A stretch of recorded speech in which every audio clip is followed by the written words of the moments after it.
Bismillahirrahmanirrahim. Assalamualaikum warahmatullahi wabarakatuh. Alhamdulillahirabbil alamin. Puji syukur kehadirat Allah Subhanahu wa taala yang sampai saat ini masih memberikan kami kesehatan sehingga kami dapat menyelesaikan salah satu kewajiban kami sebagai mahasiswa untuk mempresentasikan hasil diskusi kami dari jurnal yang telah kami review. Langsung saja, saya Lina Sulistiana, perwakilan dari kelompok 4 akan mempresentasikan hasil diskusi kami dari review jurnal yang telah kami lakukan.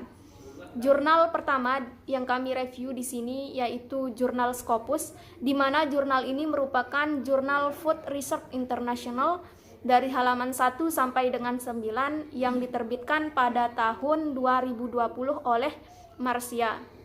Jurnal ini berjudul Novel Carbohydrate Blend Enhances Chemical and Sensory Property of Lobster After 1 Year's Frozen Store, di mana jika diartikan ke dalam bahasa Indonesia yaitu meningkatkan sifat kimia dan sensorik lobster setelah penyimpanan beku selama 1 tahun.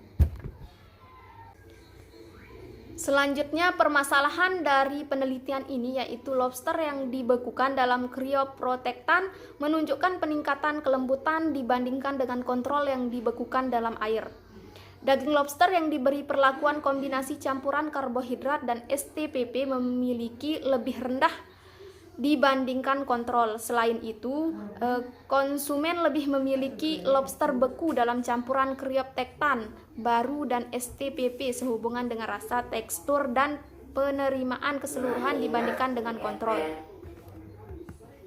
Selanjutnya, tujuan dari penelitian ini yaitu untuk menyelidiki perubahan kadar air, tekstur, oksidasi lipid, dan konsentrasi protein larut garam dalam daging lobster yang diawetkan dalam natrium klorida atau NaCl dan campuran baru karbohidrat atau STPP untuk satu daging. Selanjutnya, sumber data. Sumber data dari penelitian ini yaitu untuk setiap percobaan desain acak lengkap diikuti dan pengujian dilakukan di bilik sensorik menggunakan pencahayaan fluorescen putih. Kelima sampel lobster tersebut diambil dari lemari es yang memiliki suhu 4 derajat Celcius dan langsung disajikan kepada peserta. Selanjutnya, metode penelitian. Metode dari penelitian ini yaitu menggunakan analisis dua arah varians atau ANOVA, diikuti oleh two case honestly signifikan perbedaan HSD. Analisis post hoc dilakukan untuk menentukan tambang jika ada perbedaan yang signifikan dalam menyukai penampilan, rasa, tekstur, dan rasa suka secara keseluruhan di antara sampel lobster. Dilanjutkan dengan objek penelitian. Objek dari penelitian ini yaitu pengawetan daging lobster.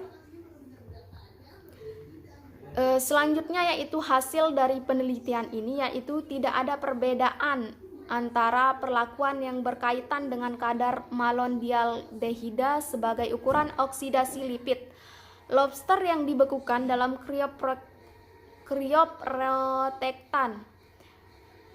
Lobster yang dibekukan dalam cryoprotectant menunjukkan peningkatan kelembutan dibandingkan dengan kontrol yang dibekukan dalam air. Daging lobster yang diberikan perlakuan kombinasi campuran karbohidrat dan STPP memiliki lebih rendah dibandingkan kontrol. Selain itu, konsumen lebih memiliki lobster beku dalam campuran cryoprotectant dan STPP sehubungan dengan rasa, tekstur, dan penerimaan keseluruhan dibandingkan dengan kontrol. Penelitian ini memiliki kelebihan dan kekurangan. Kelebihannya yaitu kombinasi dari campuran hidrat karbo baru dan STPP meningkatkan kualitas sensorik dan sifat kimia dari lobster beku yang pada gilirannya memperpanjang masa simpan produk ini. Selanjutnya, kekurangan dari penelitian ini yaitu meneliti dari keseluruhan rasa, suka, dan istilah kata, mengidentifikasi kekerasan dan kenyal sebagai atribut yang berdampak negatif terhadap penerimaan sampel lobster secara keseluruhan, atau skor dampak mulai dari minus 0,6 sampai dengan 0,7 masing-masing. Selanjutnya, jurnal kedua yang kami analisis berjudul Budaya Pembesaran Udang Karang. di mana jurnal ini ditulis oleh Dwi Eni Joko Setiono. Jurnal ketiga yaitu Pertumbuhan dan Kelangsungan Hidup Benih Lobster Air Tawar yang diberi pakan buatan berbahan baku tepung keong mas. Jurnal keempat yaitu Pertumbuhan dan Sintasan Benih Lobster Air Tawar yang diberi pakan silase limbah virsal ikan. Selanjutnya jurnal kelima yaitu Pengaruh Ablasi Mata terhadap Pertumbuhan Lobster Batik.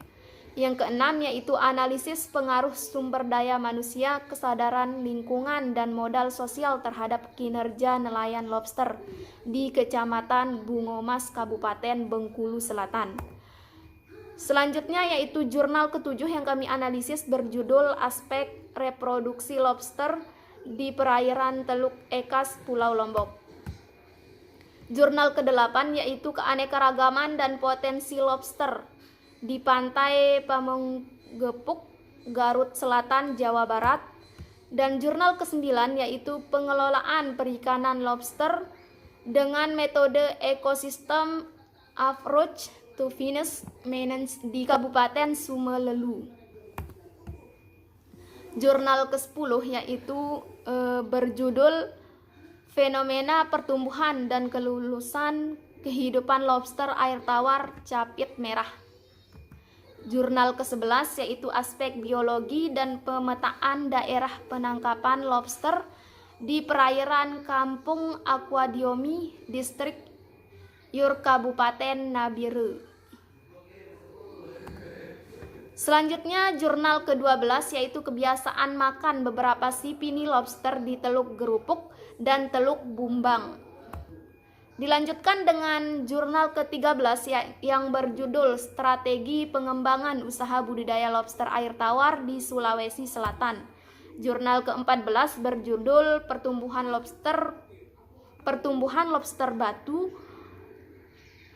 di Perairan Semelu, Barat Sumatera. Jurnal ke-15 yaitu Komposisi Hasil Tangkap dan Ukuran Lobster dengan Jaring Insang di Perairan Kabupaten Aceh Jaya. Jurnal ini merupakan jurnal yang terakhir yang kami analisis, di mana jurnal ini diciptakan oleh Infanur. Mungkin hanya ini yang dapat saya sampaikan, kurang dan lebihnya mohon maaf. Billahi taufiq wal hidayah. Assalamualaikum warahmatullahi wabarakatuh.